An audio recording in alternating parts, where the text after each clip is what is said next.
கிறிஸ்துவுக்குள் பிரியமானவர்களே, இந்த நாளிலும் சற்நேர சிந்தனைக்கு ஆதாரமாக தெரிந்து கொண்ட திருவசனம் நாம் பாடமாக படிக்க கேட்ட ஏசாயா தீர்க்கதரிசியின் புஸ்தகம் 35வது அதிகாரத்தின் 10வது வசனம். ஒருவர் படிக்கலாம். Isaiah chapter 35 verse 10.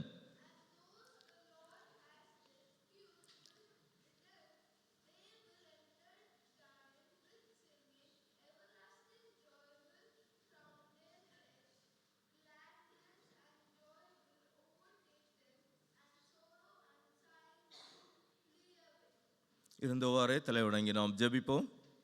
மாட்சிமிக்க நல்ல ஆண்டவரே, இவ்வருகையின் காலங்களுக்குள்ளதாக நாங்கள் பிரவேசிக்கவும், இவ்விதமாக உமது தூய திரு சமூகத்திலே உமது மக்களாக ஒன்றாக கூடி வந்து உம்மை ஆராதித்து உம்முடைய திருநாமத்தை நாங்கள் மகிமைப்படுத்தவும், உமது நல் வார்த்தைகளை சிந்திக்கவும் ஆண்டவர் பாராட்டியிருக்கின்ற நல்ல கிருபையின் சூழல் எண்ணியவர்களாக நன்றியோடு நாங்கள் உம்மை துதிக்கின்றோம், உம்மை ஸ்தோத்திரிக்கின்றோம். இந்த நாளிலும் கூட உம்முடைய வேதத்தின் மகத்துவங்களை நாங்கள் கண்டுகொள்ளும்படியாக ஆண்டவர் எங்களுடைய அகக்கண்களை திறந்து தொடர்ந்து நீர் எங்களோடு பேசுகின்ற, எங்களோடு இடைபடுகின்ற அனுபவங்களை காண ஆண்டவர் கிருபை செய்ய வேண்டும் என்று ஜெபிக்கின்றோம். ஆண்டவரே, இந்த வருகையின் காலங்களிலே நீர் எங்களில் எதிர்பார்க்கின்ற வாழ்வியல் மாற்றங்களை உம்மால் நாங்கள் சொந்தமாக்கிக் கொள்ள, ஆண்டவரே, வர இருக்கின்ற மெஸ்ஸியாவாகிய உம்மை ஆண்டவரே எங்களுடைய வாழ்விலே நாங்கள் ஏற்றுக்கொள்ள ஆண்டவர் கிருபை செய்துள்ள வேண்டும் என்று ஜெபிக்கின்றோம். நீர் எங்களுடைய வாழ்வினில் ஆளுகை செய்வதனால் உண்டாகின்ற எல்லா நன்மைகளையும் நல்ல ஆசீர்வாதங்களையும் சொந்தமாக்கி கொள்ளுகின்ற காலங்களாகவும் இந்த காலங்கள் அமைய ஆண்டவர் உதவி செய்துள்ள வேண்டும் என்று ஜெபிக்கின்றோம். தொடர்ந்து இந்த நாளுக்குரிய சிந்தனைகள் எல்லாம் நீர் எங்களுக்கு ஆசீர்வதித்து தாரும். நீர் எங்களோடு பேசும், நீர் எங்களோடு இடைவிடும். மீட்பர் இயேசுவின் நாமத்தில் வேண்டுகின்றோம் பிதாவே, ஆமென். கிறிஸ்துவுக்குள் பிரியமானவர்களே, இந்த வருகையின் 3வது ஞாயிறினிலும் ஏசாயா தீர்க்கதரிசியின் புஸ்தகத்திலிருந்து இறை வார்த்தையை உங்களோடு பகிர்ந்து கொள்ள ஆசிக்கின்றேன்.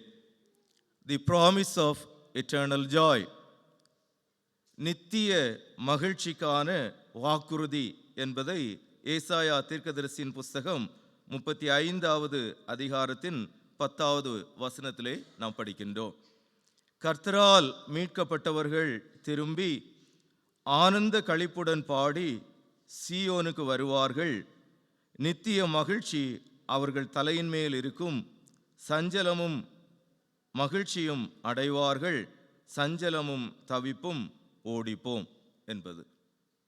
இன்று நாம் காண்கின்ற ஆல்டரில் 3 கேண்டில் லைட் பண்ணி வச்சிருக்கிறோம். அதில் இன்னைக்கு ஏற்றி இருக்கக்கூடிய கலர் முந்தைய 2 ஞாயிறுகளிலும் இருந்த advent 1, advent first Sunday, advent second Sunday, advent third Sunday colour வித்தியாசமானதாக இருக்கிறது, லைட் ரோஸ் போல. ஆக அது மகிழ்ச்சியை, ஜாய் என்பதை வெளிப்படுத்துகின்ற ஒன்றாக இருக்கின்றது.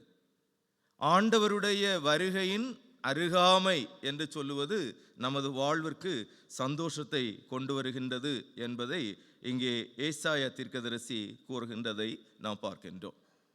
இன்னும் இந்த நாளுக்குரிய புதிய ஏற்பாட்டு திருமறை பகுதிகளையும் நாம் சிந்திக்கின்ற போது அங்கே யாக்கோபு நிருபத்தின் ஆக்கியோன் ஜேம்ஸ் தன்னுடைய நிருபத்திலே எழுதுகின்ற போது நாம் பொறுமையோடு காத்திருக்க வேண்டும் என்பது அங்கே பிரதானமாக வலியுறுத்தப்படுகின்ற ஒன்றாக இருக்கின்றது. மத்தேயு எழுதிய நற்செய்தி நூல் 11வது அதிகாரத்திலே நாம் படிக்க கேட்ட சுவிசேஷ பாடத்திலே நற்செய்தி பகுதியிலே அங்கே இறைப்பணி ஆற்றியதற்காகவும் இறை வார்த்தைகளை பகிரங்கமாக நேரடியாக வெட்டு 1 துண்டு 2 சொல்றது மாதிரி எடுத்து கூறியது நிமித்தமாக சிறையிலே அடைக்கப்பட்டு தன்னுடைய நாட்களை எண்ணிக்கொண்டிருக்கக்கூடிய யோவான் ஸ்நானகன். ஆக ஆண்டவருடைய இந்த வருகை என்று சொல்லுவது ஒரு ப்ராமிஸை கொடுக்கிறது. அது சந்தோஷத்தையும் சமாதானத்தையும் அல்லது அகமகிழ்வினையும் கொடுக்கின்ற ஒன்றாக இருக்கின்றது. இங்கே ஏசாயா தீர்க்கதரிசியின் சூழலை நாம் சிந்திக்கின்ற போது யூதா தேசத்து மக்கள் அசீரிய படையெடுப்புகளாலும் இன்னும் தொடர்ந்து வர இருக்கக்கூடிய பாபிலோனிய படையெடுப்புகளாலும் தங்களுடைய வாழ்வினையே இழக்க இருக்கக்கூடிய ஒரு சூழலில் வாழுகின்ற மக்களுக்கு கொடுக்கக்கூடிய நம்பிக்கையின் வார்த்தைகளாக இருக்கின்றது. புதிய ஏற்பாட்டிலே வருகின்ற 2 பகுதிகளும் பொறுமையோடு காத்திருக்கின்றார்கள். ஆண்டவருடைய வார்த்தையை வனாந்தரத்திலே ஒலிக்கின்ற வார்த்தையாக தன்னை கருதிய யோவான் தன்னுடைய தாயின் வயிற்றினில் இருக்கின்ற போதே தன்னுடைய உள்ளத்தினில் அகமகிழ்வு அடைந்தவராக, அதோடு ஆண்டவர் இயேசுவின் திருமுழுக்கு அனுபவத்திலே நீங்கள் எல்லாரும் காத்திருந்தவர்கள் அல்லது எதிர்பார்த்திருந்தவர் இவர்தான் மெசியா, இவர்தான் தேவ ஆட்டுக்குட்டி, இவர்தான் என்று சொல்லுகின்ற நிலைமையிலே இயேசுவானவரை இந்த உலகிற்கு மெசியாவாக அறிமுகப்படுத்தி வைத்தவர்.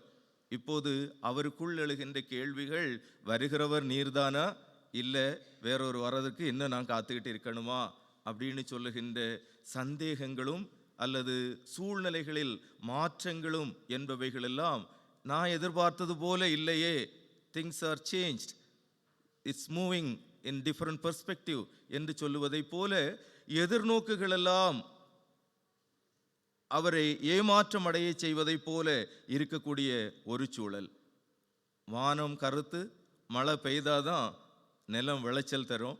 ஆகவே விவசாயி எவண்ணமாக வாஞ்சையோடு காத்திருப்பதை போல ஒரு வாஞ்சை என்பதெல்லாம் நிறைந்திருக்கக்கூடிய ஒரு சூழலிலே இங்கே இறைமக்களுக்கு ஏசாயா தீர்க்கன் வாயிலாக ஆண்டவர் கொடுக்கக்கூடிய இறை வார்த்தை என்பது அது நித்திய மகிழ்ச்சிக்கான வாக்குறுதியாக இருக்கின்றதை நாம் பார்க்கின்றோம். 10வது வசனம், ஏசாயா 35:10. கர்த்தரால் மீட்கப்பட்டவர்கள் திரும்பி ஆனந்த களிப்புடன் பாடி சீயோனுக்கு வருவார்கள். நித்திய மகிழ்ச்சி அவர்கள் தலையின் மேல் இருக்கும். சஞ்சலமும் மகிழ்ச்சியும் அடைவார்கள். சஞ்சலமும் தவிப்பும் ஓடி போ. ஆக ஆண்டவருடைய இந்த வருகையின் காலம் என்று சொல்லுவது நமது வாழ்விற்கு சந்தோஷமும் மகிழ்ச்சியும் நிறைந்த காலமாக இருக்கின்றது. ஒருவேளை கேரல் ரவுண்டுக்கு சர்ச்சிலேருந்து வராங்கன்னு சொல்லும்போது ரொம்ப ஒரு ஜாய்ஃபுல்லான ஒரு அக்கேஷன் உண்டாகின்றது. அந்த இல்லத்தாருக்கும் மகிழ்ச்சி, அந்த ஊழியத்திலே கலந்து கொள்ளுகின்றவர்களுக்கும் மகிழ்ச்சியாக இருக்கின்றதை நாம் பார்க்கின்றோம். இன்னும் அநேக ஷாப்பிங் எல்லாம் இப்போவே நடைபெறுகின்றது. ஆன்லைன் ஷாப்பிங் இருக்கிறது. நேரடியாக போய் ஆன்லைனில் பார்த்தா சரியாக கிடைக்க மாட்டேங்குதுன்னு சொல்லி நேர்லேயே போய் பார்த்து வாங்குவோன்னு சொல்லி வாங்குகின்ற ஷாப்பிங் எல்லாம் இருக்கிறது. இது எல்லாம் ஒரு விதமான மகிழ்ச்சியை நமக்குள்ளே ஏற்படுத்துகின்றதாக இருக்கின்றது.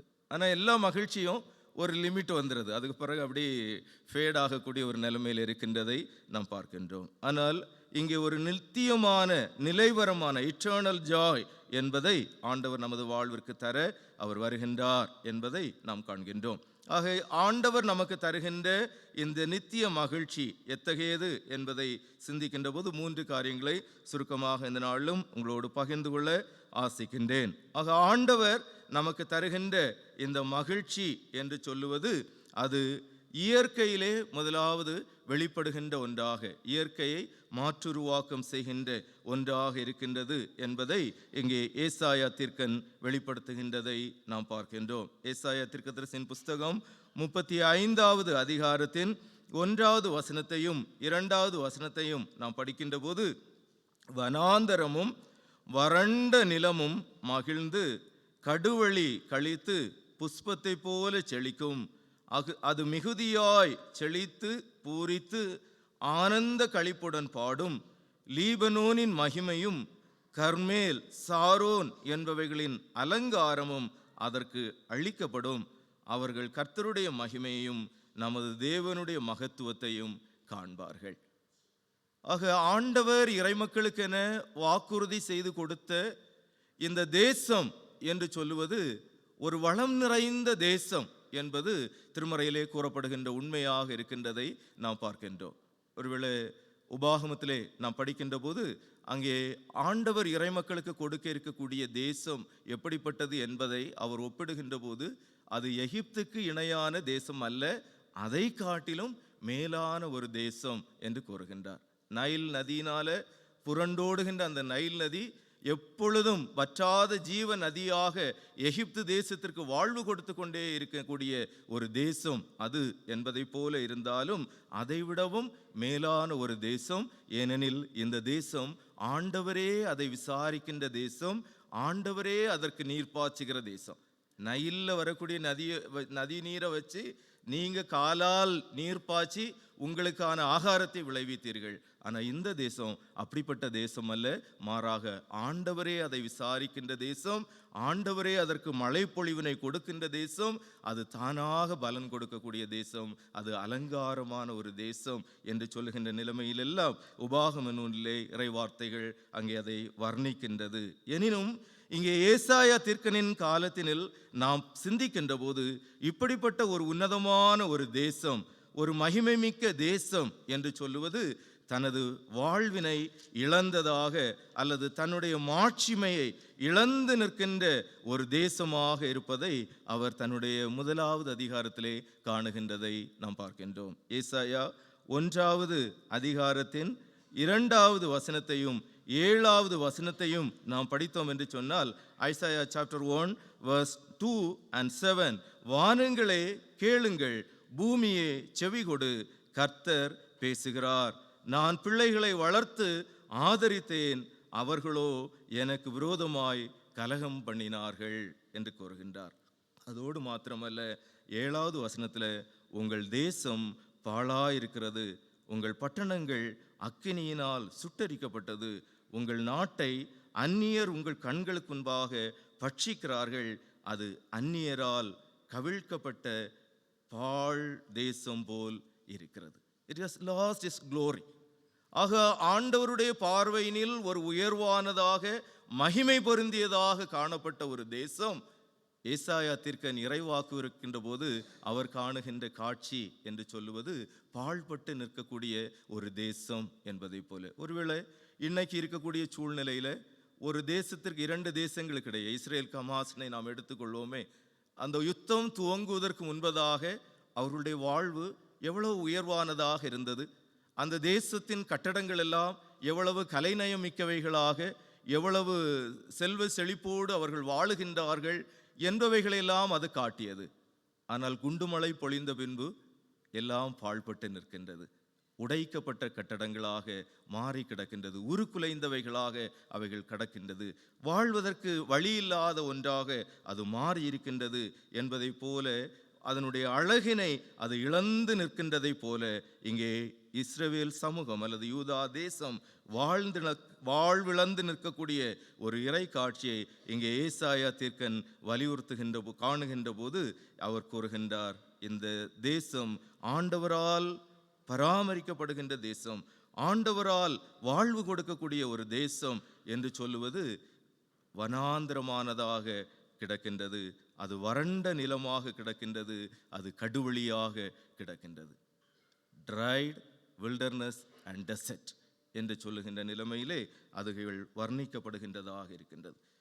ஆக இந்த யுத்தங்களும் அதனால் உண்டாகுகின்ற பாதிப்புகளும் மக்களுடைய வாழ்வினை சாரமிழந்த வாழ்வாக மாற்றிவிடுகின்ற ஒன்றாக இருக்கின்றதை நாம் காண்கின்றோம். ஆனால் அப்படிப்பட்ட ஒரு சமூகமாக அவர்கள் வாழ்ந்து கொண்டிருக்கின்ற போது இங்கே ஏசாயா தீர்க்கனுக்கு ஆண்டவர் வெளிப்படுத்தி கொடுக்கின்ற இறை காட்சி என்று சொல்லுவது இங்கே அப்படிப்பட்ட ஒன்று மீண்டும் வாழ்வு பெறுகின்ற ஒன்றாக மாறுகின்றதை நாம் காண்கின்றோம். வனாந்தரம், வறண்ட நிலம், Kaduveli, dessert, dryland and wilderness. ஒருவேளை யோவான் வனாந்திரத்தில் தான் இருந்தார், வில்டர்னஸில் தான் இருந்து மனம் திரும்புங்கள், கர்த்தருக்கு பாதையை ஆயத்தப்படுத்துங்கள் என்று சொல்லி இப்பொழுதே கோடாரியானது மரங்களின் வேர்களின் அருகே வைக்கப்பட்டிருக்கின்றது என்று சொன்னார். அப்படிப்பட்டவருடைய வாழ்க்கை கூட வறண்டு போன ஒரு வாழ்க்கை போல தான் இருக்கிறது. In the prison behind the bar he is tried. அவருடைய நம்பிக்கை எல்லாம் அற்று போனதை போல இருக்கின்றது. மெசியாவையே உலகிற்கு அறிமுகம் செய்து வைத்தவர், வருகிறவர் நீர்தானா, இல்லை இன்னொரு வருவதற்கு நாங்கள் காத்திருக்கணுமா அப்படின்னு சொல்லுகின்ற போது ட்ரைடு விதின் ஹிம்செல்ஃப் என்று சொல்லுகின்ற நிலைமையினில் தன்னுடைய நம்பிக்கைகள் எல்லாம் காய்ந்து போன, வறண்டு போன நிலைமையில் இருக்கக்கூடிய ஒரு நபர். ஒரு தீர்க்கனுக்கே இப்படிப்பட்ட ஒரு நிலைமைன்னு சொன்னா சாதாரணமான மக்களுடைய நம்பிக்கை, அவர்களுடைய விசுவாசம் எவ்வண்ணமாக வறண்டு போன ஒரு நிலைமையினில் இருந்திருக்கும் என்பதை நாம் சிந்திக்கின்ற போது இங்கே ஏசாயா தீர்க்கனின் இறைக்காட்சி நமது வாழ்விற்கான நம்பிக்கையை துளிர்விடச் செய்கின்றதாக இருக்கின்றது. வறண்ட நிலமும் வனாந்தரமும் வறண்ட நிலமும் மகிழ்ந்து கடுவழி கழித்து புஷ்பத்தை போல அது செழிக்கும். அது மிகுதியாய் செழித்து பூரித்து ஆனந்த களிப்புடன் பாடும். லீபனோனின் மகிமையும் கர்மேல் சாரோன் என்பவைகளின் அலங்காரமும் அதற்கு அளிக்கப்படும். அவர்கள் கர்த்தருடைய மகிமையையும் நமது தேவனுடைய மகத்துவத்தையும் காண்பார்கள். அப்போ இந்த 2 வசனங்களை நாம் படிக்கின்ற போது it is not only the nature, அந்த நேச்சரோடு கனெக்டடாக இருக்கக்கூடிய பீப்புளையும் அது குறிக்கின்றதாக இருக்கிறது. ஏனென்று சொன்னால் 2வது வசனத்தினுடைய பிந்தைய பகுதியிலே நாம் படிக்கிறோம், அவர்கள் கர்த்தருடைய மகிமையையும் நமது தேவனுடைய மகத்துவத்தையும் காண்பார்கள். ஆக வருகின்ற ஆண்டவர் நமது வாழ்விற்கான சந்தோஷத்தை தருகின்றவராக, வாக்குறுதி செய்யப்பட்டவராக இருக்கின்றார். அவர் அளிக்கின்ற மகிமை பொருந்திய மகிழ்ச்சி என்பது எத்தகையதாக இருக்கும் என்கின்ற போது அது இயற்கையையே மாற்றி அமைக்கின்றதாக இருக்கும். இங்கே 3 ஸ்தலங்கள் முக்கியமாக வலியுறுத்தப்படுகின்றதாக இருக்கின்றதை நாம் பார்க்கின்றோம். 1 லீபனோன், 2வது கர்மேல், 3வதாக சாரோன் என்பவை இங்கே வலியுறுத்தப்படுகின்றதாக இருக்கின்றதை நாம் பார்க்கின்றோம்.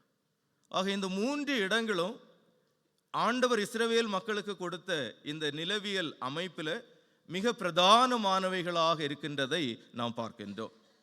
சிறப்பாக லீபனோன் என்பது கேதுரு மரங்களுக்கு மிகவும் பிரதானமான இடமாக இருக்கின்றதை நாம் பார்க்க முடியும். ஒருவேளை 1 ராஜாக்களுடைய புஸ்தகத்திலே நாம் படிக்கின்ற போது அங்கே சாலமோன் ராஜா தாவீதினுடைய விருப்பத்தின்படி அல்லது அவருடைய வாஞ்சையின்படியாக கர்த்தருடைய ஆலயத்தை கட்டுவதற்காக அதற்கான முன்னெடுப்புகளை மேற்கொள்ளுகின்ற போது அவர் லீபனோனில் இருந்து கேதுரு மரங்களை இறக்கி கொண்டு வந்து அங்கே அந்த கட்டட பணிகளை அவர் மேற்கொள்ளுகின்றவராக இருந்தார் என்பதை நாம் காண முடியும். 1 ராஜாக்கள் 5வது அதிகாரத்தின் 8வது வசனத்திலே நாம் இவ்வண்ணமாக படிக்கின்றோம். ஈராம் சாலமோனிடத்தில் மனுஷரை அனுப்பி, நீர் எனக்கு சொல்லி அனுப்பின காரியத்தை நான் கேட்டேன். கேதுரு மரங்களுக்காகவும் தேவதாரு விருட்சங்களுக்காகவும் உம்முடைய விருப்பத்தின்படியெல்லாம் நான் செய்வேன். என் வேலைக்காரர் லீபனோனில் இருந்து இவைகளை இறக்கி கடலிலே கொண்டு வருவார்கள்.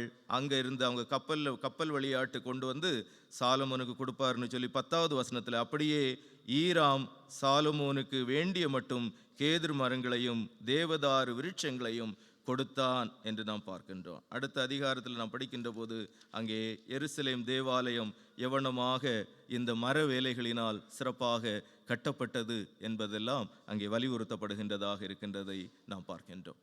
இன்னும் சங்கீதக்காரன் இந்த லீபனோனில் உள்ள கேதுரு மரங்களை ஒப்பிடுகின்ற போது ஆலயத்திலே நாட்டப்பட்ட இறைமக்கள் நீதிமான் பனையை போல் செழித்து லீபனோனில் உள்ள கேதுருவை போல் வளருவான் என்று அதை வர்ணிக்கின்றதை நாம் பார்க்கின்றோம். அதோடு மாத்திரமல்ல, சங்கீதக்காரன் சொல்லுகின்ற போது இந்த கேதுரு மரங்கள் கர்த்தரால் நாட்டப்பட்ட கேதுரு மரங்கள் என்று கூறியும் the Lord planted it, ஆண்டவரே நட்ட மரம் அப்படின்னு சொல்லுகின்ற நிலைமையினில் திருமறையில் வர்ணிக்கப்படுகின்ற ஒரு மரம் என்று சொன்னால் அது கேதுரு மரம். அது சாரத்தால் நிறைந்திருக்கும் என்று சொல்லி அதை வர்ணிக்கின்றதை நாம் பார்க்கின்றோம். அப்படின்னு சொன்னால் ஒரு உயர்வான இடமாக பனி போர்த்தி நிற்கக்கூடிய ஒரு உயர்ந்த அமைப்பினை உடையதாக, தன்னில் தானே வாசனை உடையதாக இருக்கக்கூடிய ஒரு மரம் என்று சொல்லுகின்ற நிலைமையினில் இந்த எழில் அமைப்பு, இயற்கையை கண்டாலே எழில், அதுக்கு மேலே இருக்கக்கூடிய இந்த வாசனையும் அதனுடைய பசுமையும் என்பவைகளெல்லாம் நம்முடைய கண்களை கவருகின்றதாக இருக்கின்றது. அது இயற்கையில் இருக்கிறது போது மாத்திரமல்ல, அது எங்கே இருக்குதோ ஆலயத்தில் இருந்தாலும் அதனுடைய வாசம் என்பது, அதனுடைய சாரம் என்பது நிறைந்திருக்கக்கூடிய ஒன்றாக இருக்கும் என்பது அங்கே வாழ்வு அதற்குள் எப்பொழுதும் ஓடிக்கொண்டே இருக்கிறது. வெட்டப்பட்டாலும் வெட்டின இடத்துல இருந்தும் சந்தனம் மணத்துக்கிட்டு இருப்பதை போல இங்கே சாரோனில் வளருகின்ற இந்த லீபனோனுக்குள் எப்பொழுதும் உயிரோட்டம், அதற்குள் வாசனை என்பது நிறைந்திருப்பதைப் போல இறைமக்களுடைய வாழ்வு அத்தகையதான ஒரு மகிழ்வு நிறைந்த ஒன்றாக இருக்கும் என்பதை இங்கே வலியுறுத்துகின்றதை நாம் காண்கின்றோம். இரண்டாவது இங்கே வலியுறுத்தப்படுகின்ற இடம் கர்மேல், மலைப்பாங்கான இடம். அதிலும் அடுத்ததாக சாரோன் என்பது வலியுறுத்தப்படுகின்ற இடமாக இருக்கின்றது, பள்ளத்தாக்கு. ஆக கர்மேலும் சாரோனும் மலர்களால் அலங்கரிக்கப்பட்ட இடங்களாகவும் இன்னும் அதிகமான விளைச்சல்களை ஏற்படுத்தி கொடுக்கக்கூடிய இடங்களாகவும் இருக்கின்றது. அதோடு மாத்திரமல்ல, இஸ்ரவேலருடைய வரலாற்றிலே நாம் சிந்திக்கின்ற போது கர்மேல் பர்வதம், அங்கே எலியா பாகால் தீர்க்கதரிசிகளோடு போராடி வென்று கர்த்தருடைய மகிமையை வெளிப்படுத்திய உன்னதமான ஒரு மலை. ஆக அவைகளெல்லாம் இறைமக்களுடைய வாழ்விலே நிறைந்திருக்கின்றதை நாம் பார்க்கின்றோம். அதோடு சாரோன், அது ரோஜாக்களுக்கு மிகுதியான இடமாக இருக்கக்கூடியதை போல அங்கே வர்ணிக்கப்படுகின்றதாக இருக்கின்றதை நாம் பார்க்கின்றோம். மலர்களால் அலங்கரிக்கப்பட்டு நிற்கக்கூடிய ஒரு பகுதி. ஆக மரங்களால் அலங்கரிக்கப்பட்ட ஒரு பகுதி, மலைமுகடான ஒரு பகுதி, மிகுதியான விளைச்சல்களை கொடுக்கக்கூடிய ஒரு இடம். அதோடு மாத்திரமல்ல, கால்நடைகள் அதிகமாக இருக்கக்கூடிய இடம் கர்மேல். அதோடு மாத்திரமல்ல, சாரோன் மலர் போர்த்திய போர்வை என்று கூறுவதைப் போல அவைகள் அந்த நிலவியல் அமைப்பிற்கே மிகுந்த ஒரு மகிழ்ச்சியை கொடுக்கின்ற இடமாக இருக்கின்றது. அவைகளை ஆண்டவருடைய வருகை ஏற்படுத்தி கொடுக்கின்றது. ஒருவேளை இன்னைக்கு இருக்கக்கூடிய மனுஷன் நல்லா இருக்கக்கூடிய இயற்கையை பாழ்படுத்தி தனக்கான வாழ்வினை தேடுகின்றான். ஆனால் ஆண்டவருடைய வருகையில் என்ன நடக்கும்னு சொல்லும்போது, நமக்கான மீட்பு மாத்திரமல்ல, இந்த இயற்கையும் தன்னுடைய மீட்பிற்காக, தன்னுடைய மகிழ்ச்சிக்காக வாஞ்சிக்கின்றது என்று சொல்லுவதை திருமறை வெளிப்படுத்துகின்றது. அதோடு மாத்திரமல்ல, மேலும் ஏசாயா தீர்க்கதரிசியின் புஸ்தகம் 35வது அதிகாரத்தின் 7வது வசனத்தை அல்லது 6வது வசனத்தின் பிந்தைய பகுதியிலும் 7வது வசனத்தில் நாம் படிக்கின்ற போது, வனாந்திரத்திலே தண்ணீர்களும் கடுவெளியிலே ஆறுகளும் பாய்ந்தோடும், வெட்டாந்தரை தண்ணீர் தடாகமும் வறண்ட நிலம் நீரூற்றுகளும் ஆகும், வலு சர்ப்பங்கள் தாபரித்து கிடந்த இடங்களிலே புல்லும் கொறுக்கையும் நாணலும் உண்டாகும் என்று நாம் பார்க்கின்றோம். சகாரா பாலைவனம் பசும் புல்களால் மரங்களால் நிறைந்த ஒரு செழிப்பான பகுதியாக மாறும். Can you imagine? There comes our faith. The Messiah comes. மெசியா வருகின்றார், அல்லது நம்முடைய ஆண்டவர் வருகின்றார். அவருடைய வருகை மகிழ்ச்சிக்கான ஒரு வாக்குறுதியாக இருக்கின்றது. சகாரா பாலைவனத்தை போல நம்முடைய வாழ்வு வறண்டு கிடக்கும் என்று சொன்னால், ஆண்டவரால் அவைகளை மறுரூபமாக்கி தர முடியும். ஆண்டவரால் வாழ்விழந்து இருக்கக்கூடிய இடங்களிலே வாழ்வினை ஏற்படுத்தி தர முடியும் என்று சொல்லுகின்ற நல் நம்பிக்கையை இங்கே ஏசாயா தீர்க்கன் கொடுக்கின்றதை நாம் பார்க்கின்றோம். ஆக ஒரு அறிஞர் கூறுகின்ற போது, பாலை நிலங்களிலும் கூட சின்ன சின்ன பொருட்களினுடைய விதைகள் என்பவைகள் கிடக்கின்றது என்பதை பல்வேறு ஆய்வுகளின் மூலமாக கண்டுபிடித்ததாக சொல்லுகின்றார்கள்.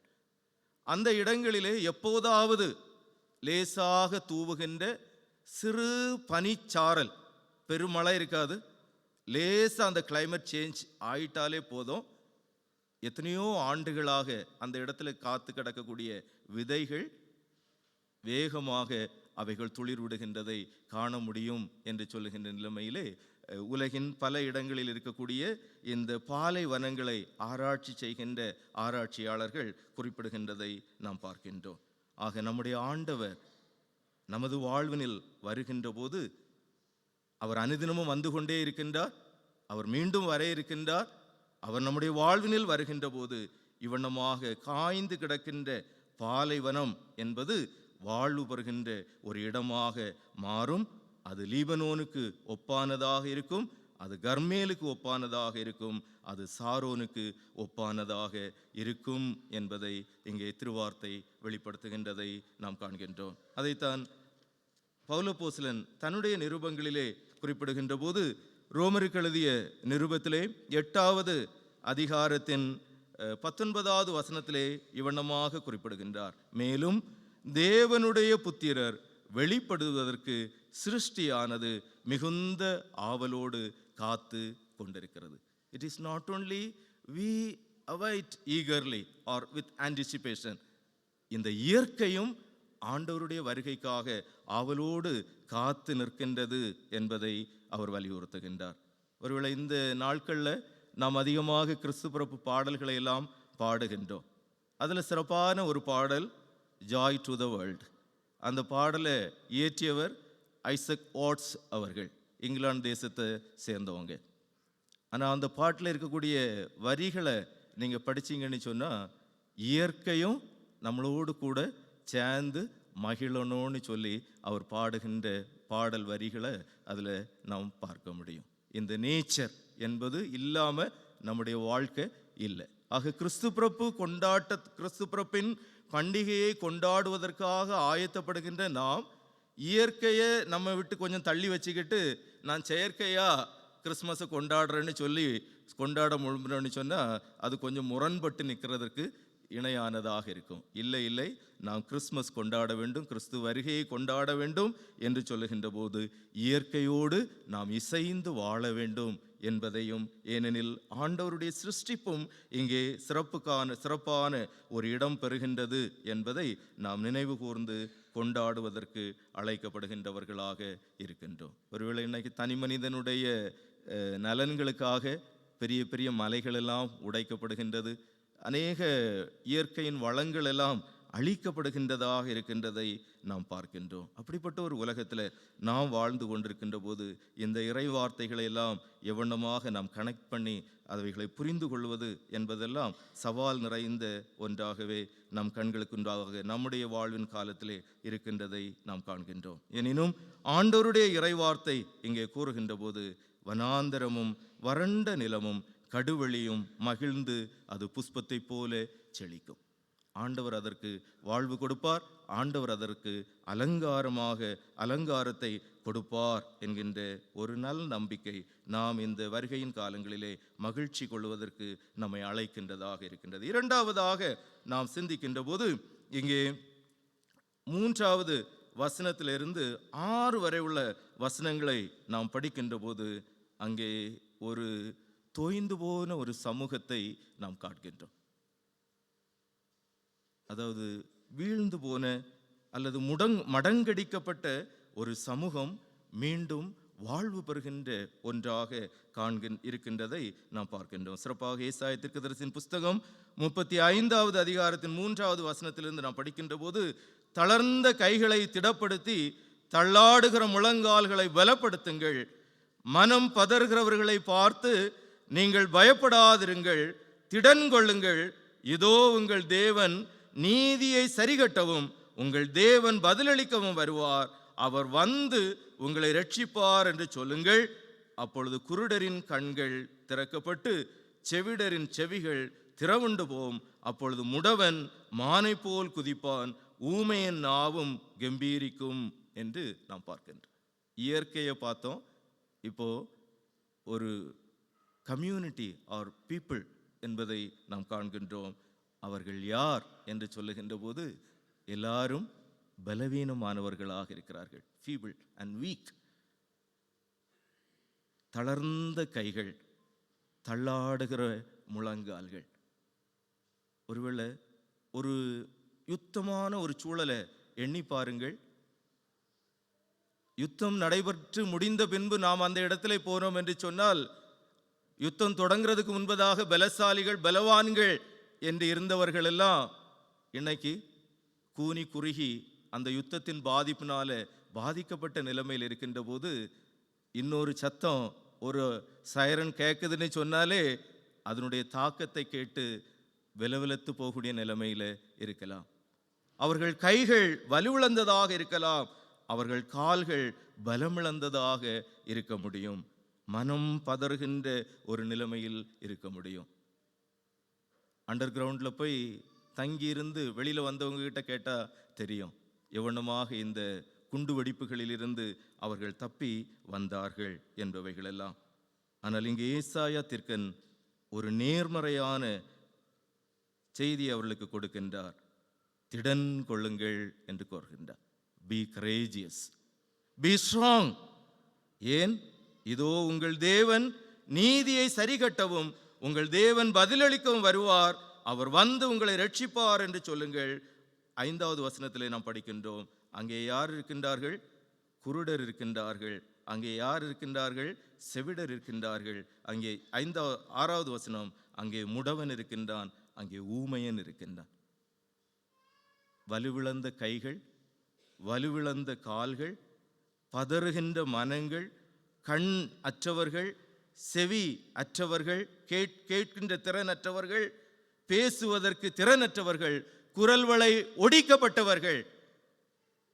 ஆக ஒரு சமூகம்னு சொன்னா எப்படி இருக்குன்னு யோசித்து பாருங்க. அவங்களால திறம்பட ஒன்றும் செய்ய முடியாது, அவங்களால திறம்பட நடக்க முடியாது. கைகளில் பலன் இல்லை, கால்களில் பலன் இல்லை, மனம் எப்பொழுதும் பதறிக்கொண்டே இருக்கின்றது.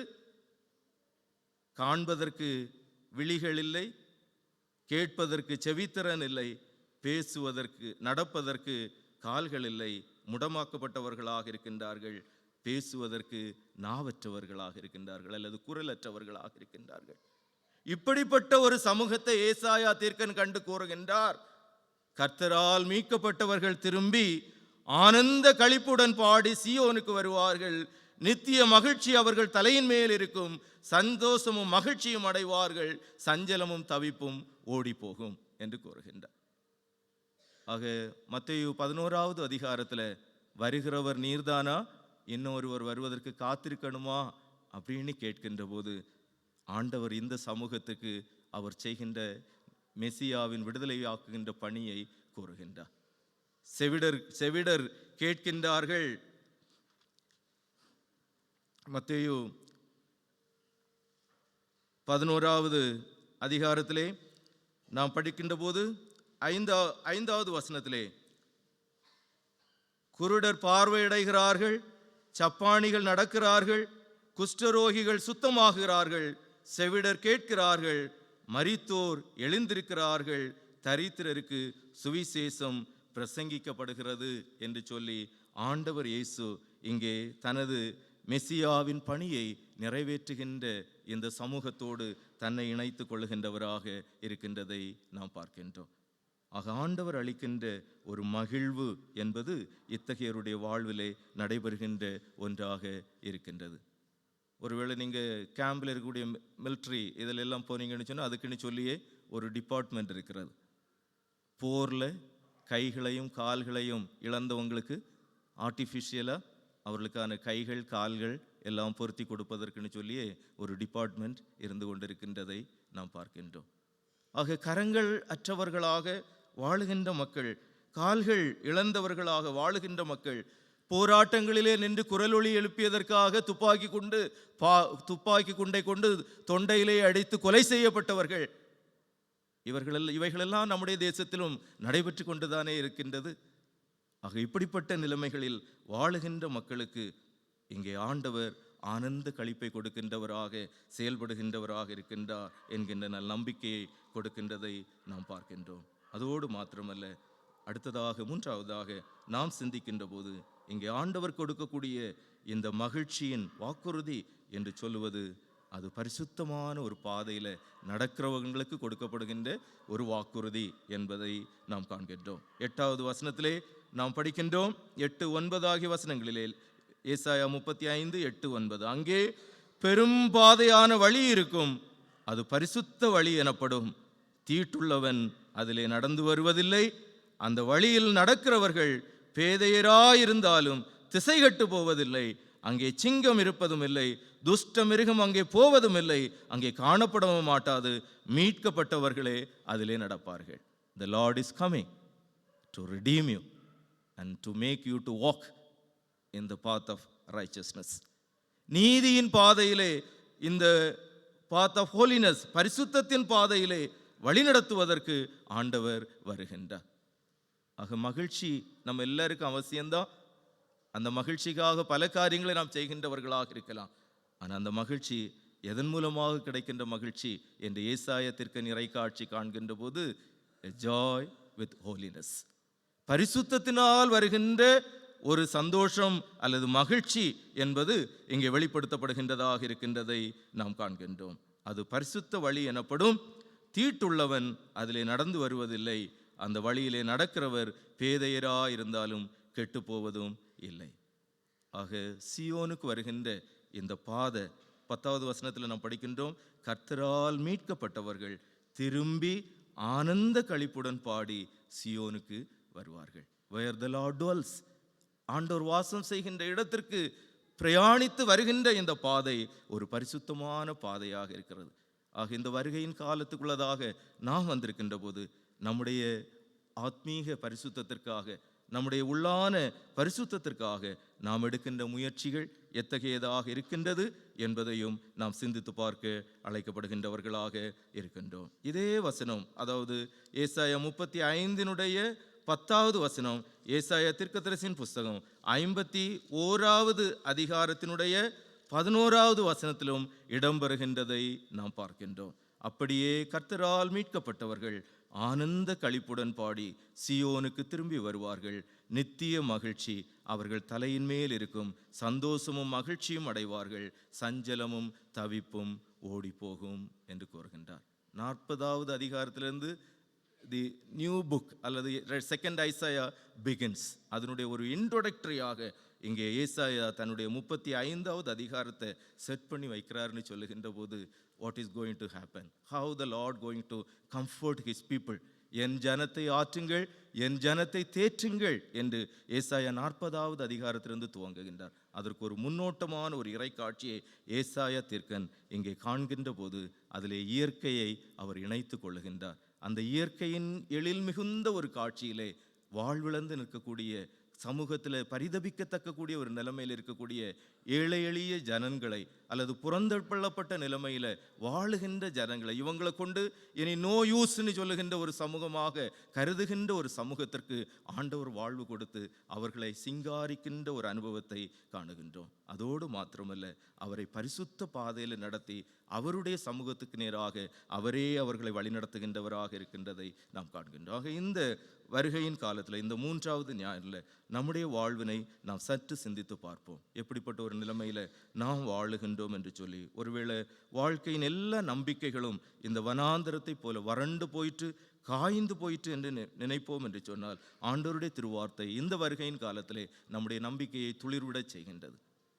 லீபனோன், கர்மேல், சாரோன் இவைகளெல்லாம் வளம் பொருந்திய பகுதிகளாக இருப்பதை போல ஆண்டவர் அத்தகைய மகிமையான வாழ்வினை தனது மக்களுக்கு தர அவர் வல்லவராக இருக்கின்றார். ஆண்டவர் வந்து அவர்களை ரட்சிக்கின்றவராக இருக்கின்றார். அவர்களை நீதியின் பாதையிலே, பரிசுத்தத்தின் பாதையிலே அவர் வழி நடத்துகின்றவராக இருக்கின்றார். அத்தகைய நன்மைகளை, கிருபைகளை, நல்ல ஆசீர்வாதங்களை ஆண்டவர் தொடர்ந்து இந்த வருகையின் காலங்களிலே நம் ஒவ்வொருடைய வாழ்வுக்கு தந்து நம்மை ஆசீர்வதித்து வழி நடத்துவாராக. ஆமென்.